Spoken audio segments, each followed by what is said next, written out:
जवळपास 1 वर्षापेक्षा जास्त कालावधी होऊन गेला। याची सुरुवात आम्ही सुरुवातीला ही जागा बघितली तर आपण धाराशिव शहराजवळ एक चांगली जागा वृक्ष लागवडीसाठी शोधत होतो। मग आम्ही इथल्या देवस्थान ट्रस्टशी संपर्क साधला, त्यांना विनंती केली की आम्ही झाडं लावण्यासाठी विकसित करण्यासाठी आम्हाला ही जागा तुम्ही द्या।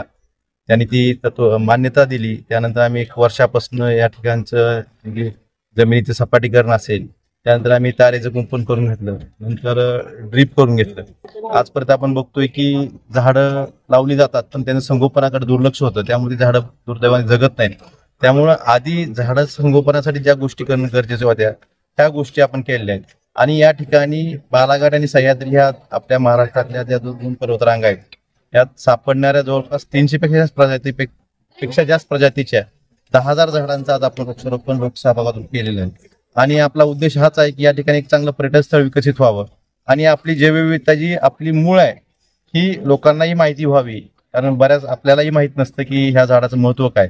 अशी अनेक दुर्मिळ झाडं आपल्या भागातही आढळतात, त्याच्या औषधी वनस्पती आहेत पण त्याची माहिती नसते। त्यामुळे ह्या गोष्टीचीही माहिती व्हावी आणि एक चांगलं शहराजवळचं पर्यटन स्थळ व्हावं ह्या उद्देशानं आपण या ठिकाणी वेगवेगळ्या प्रकारचे 12 गार्डन विकसित केलेले आहेत। त्यामुळे प्रत्येक धर्माचे जे पवित्र वृक्ष आहेत ह्या वृक्षांची लागवड केलेली आहे। आणि आयुर्वेदिक गार्डन असेल, बॉटनिकल गार्डन असेल, राज्यवृक्ष असतील, पुराणिक गार्डन असेल, तीर्थंकर गार्डन असेल, फुलपाखरांचं जी झाडं फुलाची झाडं असतात ती सुद्धा आपण लावलेली आहेत। त्यामुळे इथं जैवविविधता नटलेलं आणि शहराजवळचं एक पर्यटन स्थळ विकसित करण्यासाठी आपण हा प्रयत्न करतोय। आणि या पद्धतीनं झाडं लावण्यापेक्षा वृक्ष संगोपनाची चळवळ वाढीला जावी, वृक्षाचं संगोपन व्हावं यासाठी वृक्षमित्रांनी आमच्या सर्व सहकाऱ्यांनी गेल्या वर्षभरापासून हे प्रयत्न केलेत। त्याची आज खरं तर मूर्त स्वरूप म्हणता येणार नाही पण त्याची सुरुवात आज झालेली आहे। आणि निश्चितच येत्या 1-2 वर्षात इथं एक चांगलं निसर्गरम्य आणि चांगलं पर्यटन स्थळ आणि जैवविविधतेने नटलेलं म्हणजे आपल्या सगळ्यांना धाराशिवच्या शहरातल्या प्रत्येकाला इथं येण्यासारखं एक ठिकाण आपण विकसित करण्याचा प्रयत्न करतोय।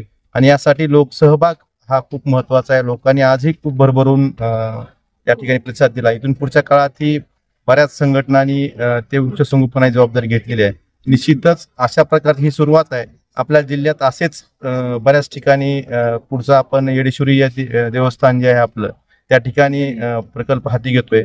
असे प्रकल्प गावोगावी झाले पाहिजेत आणि वृक्ष संगोपनाची चळवळ ही वाढीला लागली पाहिजे आणि ही सुरुवात आपल्या धाराशिव जिल्ह्यापासून होते, याचा मला मनापासून आनंद आहे। दादा, बऱ्याच ठिकाणी बारकोड लावले झालेले आहेत आणि त्याचे व्हॉट्सअप क्रमांक दिलेले आहेत, तर वृक्ष लावणार आपण त्या संदर्भात काय आवाहन कराल आणि काय भूमिका आहे त्यामागची? बारकोड दिल्याचा आपण जे झाड लावतोय, आपण कुठलं झाड लावलं आणि त्या झाडाचे आपण 15 दिवसांना, महिन्याने किंवा वर्षाने येऊन आपलं झाड कुठल्या स्थितीत आहे हे बघू शकतो। आणि बारकोडच्या माध्यमातून आपल्याला त्या झाडाची माहिती काय ही माहिती आपल्यालाही नसती, आपण झाड ओळखू शकत नाही। ते तज्ञ लोक सोडले तर बाकीच्यांना सर्वसामान्य माणसाला ओळखता येत नाही। त्याची माहिती आपल्याला मिळावी, त्याचं महत्त्व कळावं त्यासाठी बारकोड आपण दिलेले। ध्यान केंद्र सुद्धा इथं त्यासाठी सुद्धा जागा केली। आपण खरं तर हा परिसर बघतोय की एवढा सिद्धेश्वर देवाच्या सानिध्यात असलेला डोंगरदरा आहेत, इथं खूप चांगला निसर्गरम्य परिसर आहे आणि कुणालाही ध्यान करण्यासाठी एवढं शहरापासूनचं चांगलं आपण इथं ध्यान केंद्रही विकसित करणार आहोत। निश्चितच ज्यांना ध्यान करायचंय, आपल्या मनाची शांती म्हणजे ध्यान करण्यासाठी ज्यांना ध्यान पाहिजे हे सुद्धा इथे येऊन ध्यान केंद्र करू शकतो, ते सुद्धा आपण विकसित करणार आहे। महाराष्ट्रातील ताज्या बातम्या पाहण्यासाठी आमच्या YouTube चॅनेलला सबस्क्राईब करा। इंस्टाग्राम आणि फेसबुकवर हा व्हिडिओ पाहत असाल तर फॉलो करायला विसरू नका। धन्यवाद।